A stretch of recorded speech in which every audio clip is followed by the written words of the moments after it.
Tu es le meilleur des pères, c'est ce que tu es, c'est que tu es, c'est que tu es, oh. Je suis aimé de toi. C'est ce que je suis, ce que je suis, ce que je suis. Alors bonsoir à tous, j'espère que vous allez bien ce mercredi soir.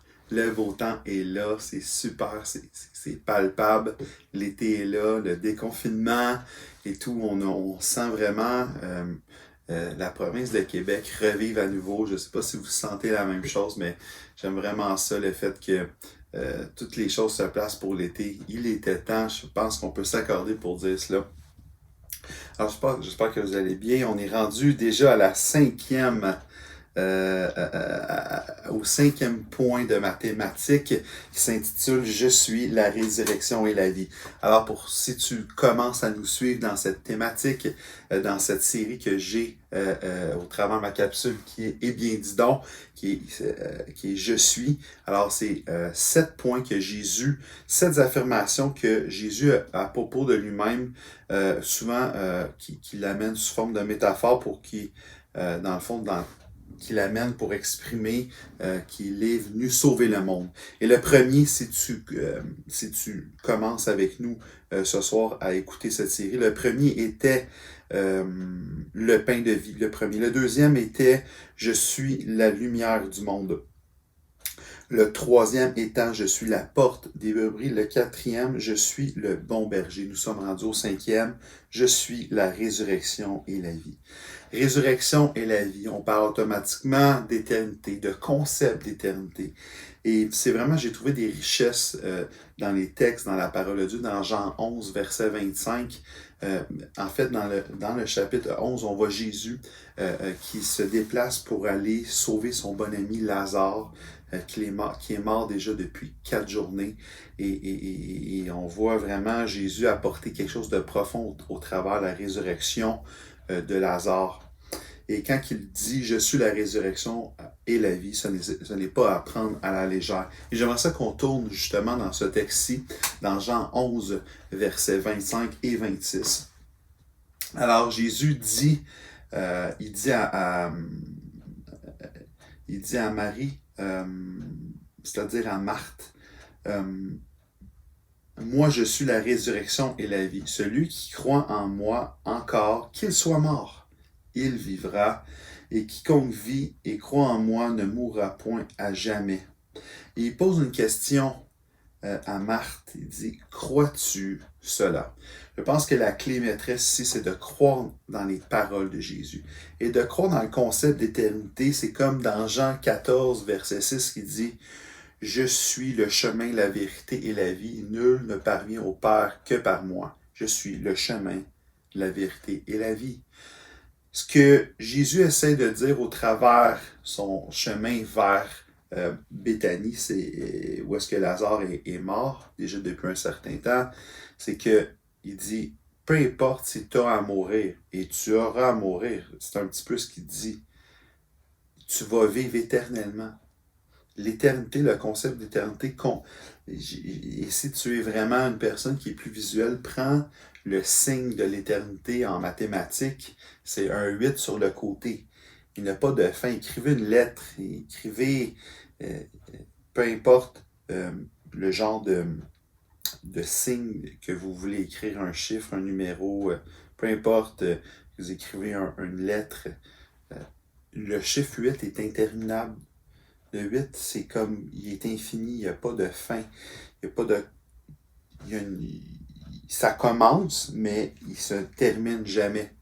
Le concept d'éternité, c'est beaucoup plus que qu'est-ce qu'on peut vivre. Vous savez, l'espérance de vie d'un humain est autour de 80, et si tu vis pendant 80 années en santé en plus, tu es parmi, j'allais dire, les personnes bénies. Vous savez, il y a beaucoup de personnes, même chrétiens et non chrétiens, qui qui vivent longtemps, mais qui sont morts déjà prématurément à cause qu'ils sont malades.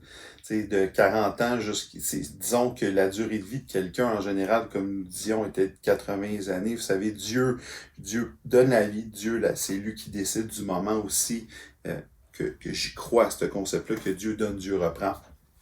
Et je sais que si nous vivons sur Terre, disons que Dieu a déjà destiné pour moi une vie de 80 quelques années, mais que je suis malade de 40 ans à 80, on s'entend que ça peut être pénible. Vous savez, 80 années, c'est rien à côté de l'éternité.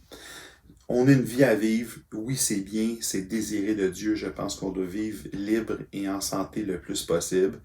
Mais il y a des choses qui sortent de notre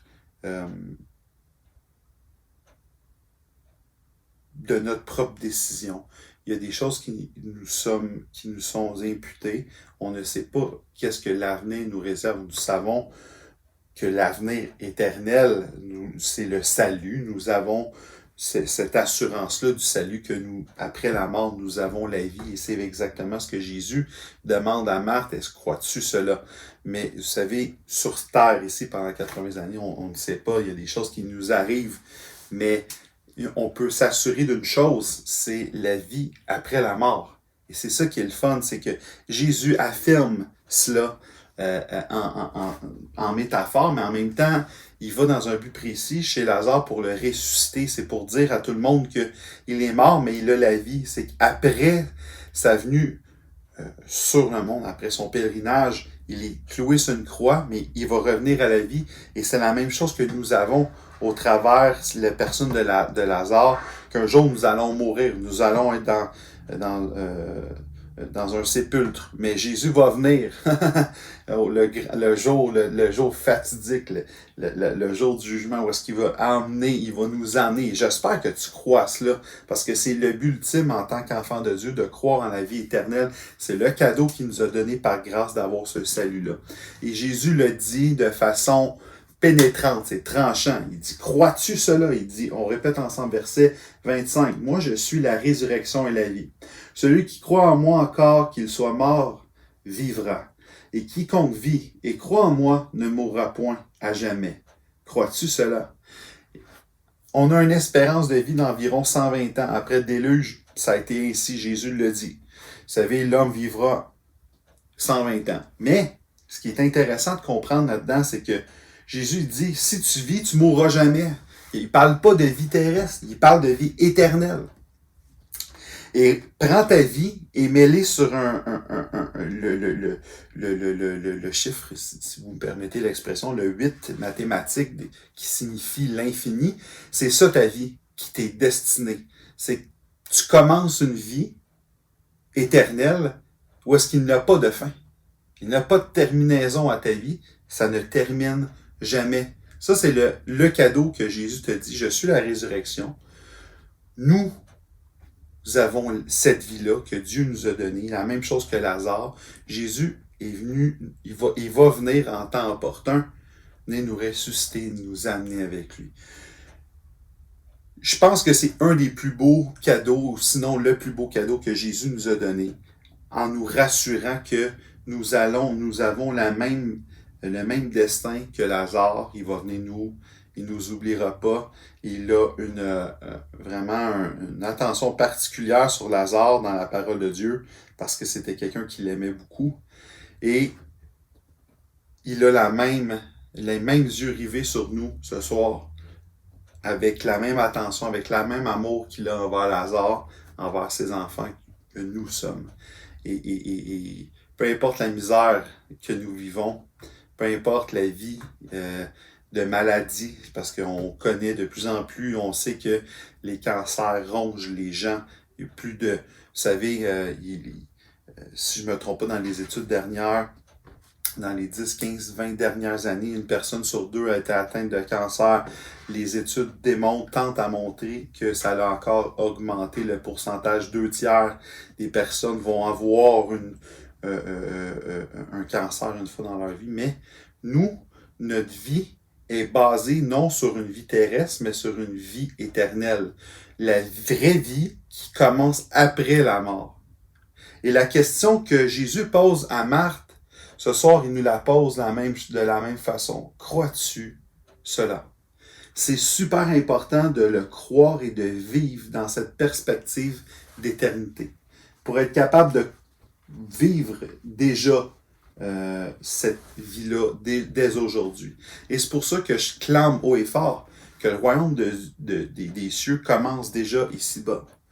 Jésus le dit dans le verset 26, « Si tu vis, puis tu crois en moi, tu ne mourras jamais. » C'est-à-dire que le royaume des cieux commence déjà ici-bas, déjà maintenant, et il ne terminera jamais, car la vraie mort n'est pas pour les enfants de Dieu. Les enfants de Dieu continuent de vivre éternellement, parce qu'ils sont des enfants de Dieu, simplement. Nous avons obtenu le salut. Il dit, « Crois-tu en moi? Crois-tu cela? » Et je pense que c'est une clé maîtresse à comprendre, justement, puis on sait qu'il y a beaucoup de métaphores dans la parole de Dieu que Jésus fait. Il faut être capable d'adopter ce style de vie-là. Vous savez, dans Colossiens 3, verset 4 aussi, si nous allons un petit peu plus loin, Colossiens 3, verset 4, « Quand le Christ, qui est notre vie, sera manifesté, alors vous aussi, vous serez manifestés avec lui en gloire. » Vous serez aussi manifestés avec lui en gloire. Ça veut dire que le même destin nous est réservé. Vous savez, on ne sera pas cloué sur une croix comme Jésus, nécessairement. De toute façon, il n'y a pas de place à un deuxième sacrifice. Tout a été accompli à la croix. Mais dans la façon que nous allons mourir, peu importe la façon que nous allons mourir, je veux dire, sur terre, et je ne veux pas parler de façon tragique. Au contraire, je veux parler davantage à ce que ça sera plus tard.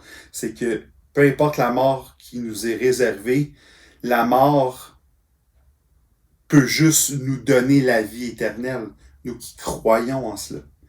Si on se met à la place de Marthe, c'est là que je vois un petit peu après, elle dit, « Oui, Seigneur, moi je crois que tu es le Christ, le Fils de Dieu qui vient dans le monde. » En ayant dit cela, elle s'en alla et appela secrètement Marie en disant, « Le Maître est venu, il t'appelle. » Je pense qu'elle n'a pas totalement saisi la vie après la mort, la vie éternelle. Elle a dit, « Je crois que tu es le Fils de Dieu, tu fais des miracles, je crois que vraiment tu es le Fils de Dieu. » Mais de croire réellement tout ce qui va s'en venir, la crucifixion, la résurrection, et qu'est-ce que ça emmène, et qu'est-ce que ça veut réellement dire que Jésus dit, « Je suis la résurrection et la vie. » Et nous savons le début de l'histoire, nous la lisons là, et on regarde jusqu'à la fin de Jean, on voit que Jean tente à vouloir dire aux Juifs, vous avez fait une erreur, vous avez crucifié le Messie que vous attendiez tant.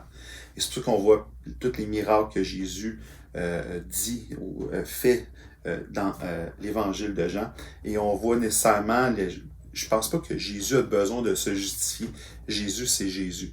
Mais Jésus essaie d'expliquer dans Jean 8, 6, dans Jean 10 aussi qu'on est allé voir par rapport aux portes des brebis, dans Jean 11, essaie d'expliquer je suis vraiment le Fils de Dieu, je suis la vie, je suis la résurrection.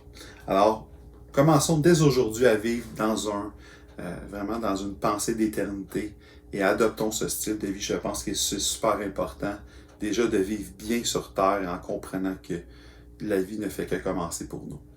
Alors j'espère que ça a été un message bénissant pour ton cœur ce soir. N'hésite pas à nous écrire, à faire part de vos commentaires, si vous avez des édifications, vous avez des témoignages à nous mentionner. N'hésitez pas à nous l'écrire ici-bas. On peut s'encourager ensemble. L'Église de Christ, la maison sur le roc. Soyez bénis, passez une excellente soirée. À la prochaine capsule, mercredi prochain, eh bien, dis donc, nous continuerons le 6e, qui sera le 6e Je suis, le chemin, la vérité, la vie que nous allons parler mercredi prochain. Alors, soyez bénis. À bientôt. Bye bye. Tu es le meilleur des pères. C'est ce que tu es. Ce que tu es. Ce que tu es. Je suis aimé de toi.